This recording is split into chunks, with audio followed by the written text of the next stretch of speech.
Samahan nyo nga ulit ako mga mami sa simula ng araw ko dito sa kusina. Nakapagsalang na ako ng sinaing at pagkatapos kong magsaing, bago ako magluto ng ulam ay pinunas-punasan ko nga muna tong induction dahil nga umapaw ang tubig habang nagsasaing ako at hindi ko agad nabuksan. Basang-basahan muna ang una kong pinunas sa kanya tapos tsaka ako siya pinunasan ng paper towel. Pagkatapos bago ko nga isalang o ilagay itong kawali, pinunasan ko din muna kasi kakahugas lang din neto at basa pa yung ilalim. Bali, ang una kang lulutuin ay magpiprito muna ako ng itlog kasi mas masarap talaga ang gisadong gulay kapag merong pritong itlog. Kasi yan lang din talaga yung pang partner ko dyan. At habang piniprito ko nga yung mga itlog, huhugasan ko muna tong mga gulay. Nahugasan ko na talaga to bago ko siya hiwa-hiwain. Pero medyo mga 10 minutes na kasi siyang nakabilad dyan sa kusina kaya kailangan ko ulit hugasan.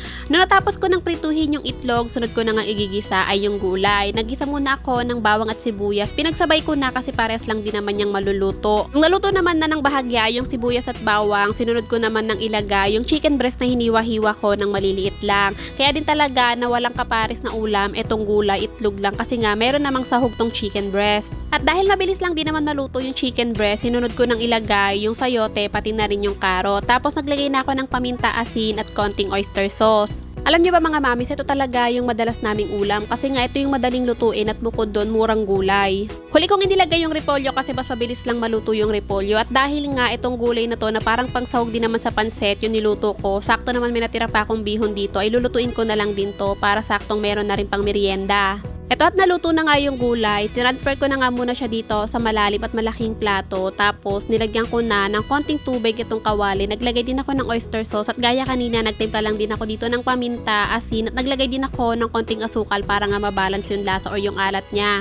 At ito nung kumulo na nga siya mga mamis, sinilagay ko na yung pansit bihon. Nakakatuwa tong branda to mga mamis, first time ko lang kasi gamitin to. Masarap siya tapos ang bilis niyang maluto, hindi na kailangan ibabad sa tubig, hindi gaya nung isang brand. Parang sotanghon yung nipis ng pansit na to mga mamis, pero hindi naman siya gaya ng sotanghon na malakas humigop ng tubig or madaling maglata.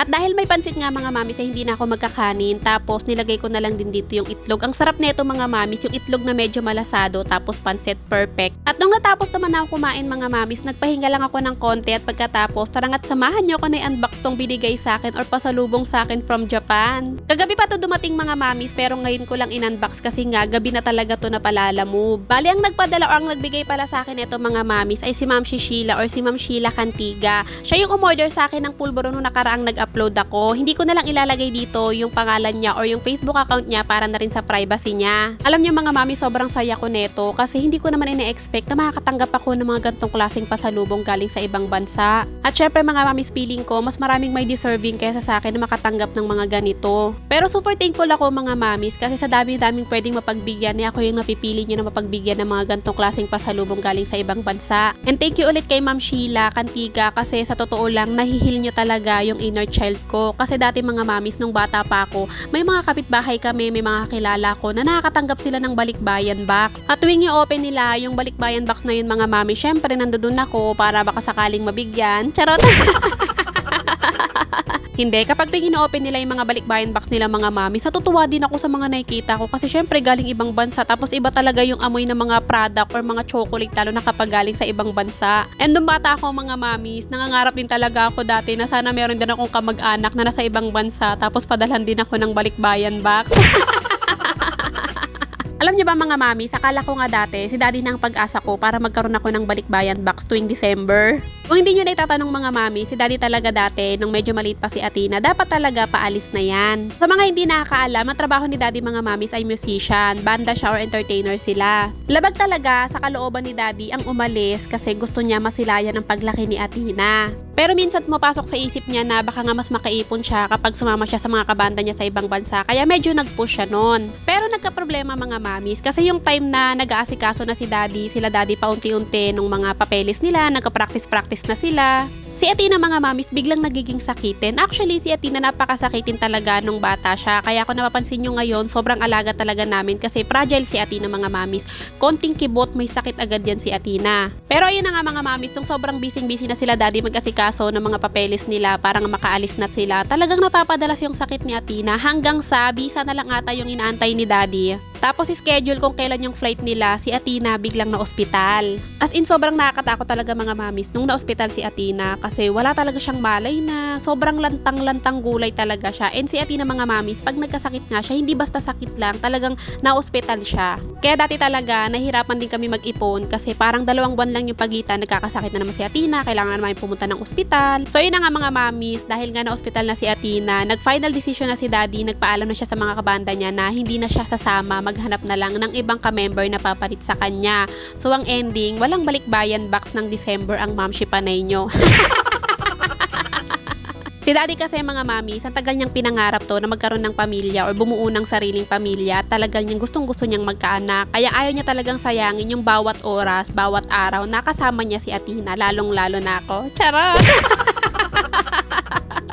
Ay sus! Naglaro na naman ng ganda-gandahan ng Mamshi Panay nyo. So anyway mga mami, sa lang naman yung story ko. Pero talagang dati, bata pa lang ako, pangarap ko nang magkaroon or makatanggap ng balikbayan box. Kaya thank you ulit kay Mamshi Sheila. Pati na rin sa kapatid niya, kay Ma'am Aisha. Kasi siya yung naging tulay para nga makontak ako or machat ako. Kung napansin nyo nga kanina, meron pa akong huling inilabas doon sa may yellow na eco bag. Brown ampaw yun mga mamis. May paampaw pa si Ma'am Sheila. Pero hindi ko nasasabihin sa inyo kung magkano yung laman kasi baka manghingi kayo. Charot! Ang dami na nga binigay sa akin na pasalubong ni Ma'am Sheila, tapos nagbigay pa siya sa akin ng paampaw or love gift kung tawagin. So ang gagawin ko doon mga mamis, pambili ko nga doon yun ng mga pangailangan ko, lalong-lalo na nga nitong kambal ko o ng bituka ko nakalabas. Pero ang gagawin ko doon mga mamis, kapag meron akong natira, ipangbibili ko na lang yun ng mga biskwit dahil nga hindi ko pa naibibigay yung bag na ibibigay ko kung sino yung mapipili ko. Lalagyan ko na lang yun ng mga biskwit pang baon-baon nga kung sino yung mapipili ko pagbibigyan ng bag. Ang ginagawa ko kasi talaga mga mamis, kung matagal ko na kayong follower, alam niyo yan na kapag meron nag-share sa akin ng blessings, lalong-lalo na nga kapag cash, i-share ko din talaga siya sa mga follower ko. Kasi mga mamis feeling ko, kaya napupunta sa akin yung mga gantong bagay, may nagbibigay sa akin, ako na lang din yung nagiging daan para ma-share ko yun sa iba. Kaya ngayon mga mamis, yung mapagbibigyan ko ng bag na to, dahil wala pa din talaga ako napipili kung sino yung deserving, lalagyan ko na ng mga biskwit yan. Dapat talaga konting school supplies, pero naisip ko na biskwit na lang para may pambaon, hindi na problemahin ng nanay. Sabi nga nila, share your blessings. So dahil may nag-share sa akin ng blessings, i-share ko din siya sa inyo. So by the way mga mamis, natapos na ang mga dapat kong gawin. Kung nakita nyo, naghilamos pala ako, tapos naglagay na rin ako ng sunscreen kasi lalabas kami ni Athena. Mga bandang hapon na ng mga oras na to. Pupunta kami kasi sa school ni Athena mga mamis para nga makapagpa-picture na siya or makapagpa-ID na siya. Buti na lang may eco bag na ulit ako, meron na ulit akong mabibitbit at meron na akong paglalagyan ng mga dapat kong dalhin. Bukod dun mga mamis, kailangan na namin siyang bilhan ng uniform. Alam nyo naman yan mga mamis, kapag bibili talaga ako ng uniform niya tuwing pasukan, laging isang pares lang. Laba-laban na lang talaga ginagawa ko mga mamis tuwing kada pag-uwi niya. Talagang isang pares lang yung binibili ko kasi nga para hindi masyadong magastos. Total naman hindi naman din talaga masyado or hindi naman talaga madumi sa uniform tong si Athena, kaya hindi mahirap laban yung uniform niya. So anyway mga mamis, nandito na nga kami sa school. Ito nga't pagpasok namin dito sa room kung saan siya kailangan picturean. Umupo naman agad siya kasi wala naman nakapila. Mabilis lang naman to mga mamis. Pwede naman namin tong kunin kinabukasan or di naman kaya sa pasukan na lang ibibigay sa kanya ng teacher niya.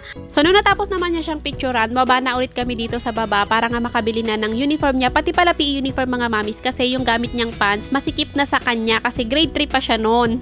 So nung natapos naman na kaming bumili, hindi na ako masyado nakapag-video. Ito nga't naglakad na ulit kami pa uwi ni Athena. Si Athena boring na yan mga mamis kasi ayaw niya talaga sa labas. Kaya naman ayan, uwing-uwi na siya. Pagdating naman namin dito sa bahay mga mamis, dahil nga sobrang init sa labas, nagdiretso na ako dito sa CR para maligo.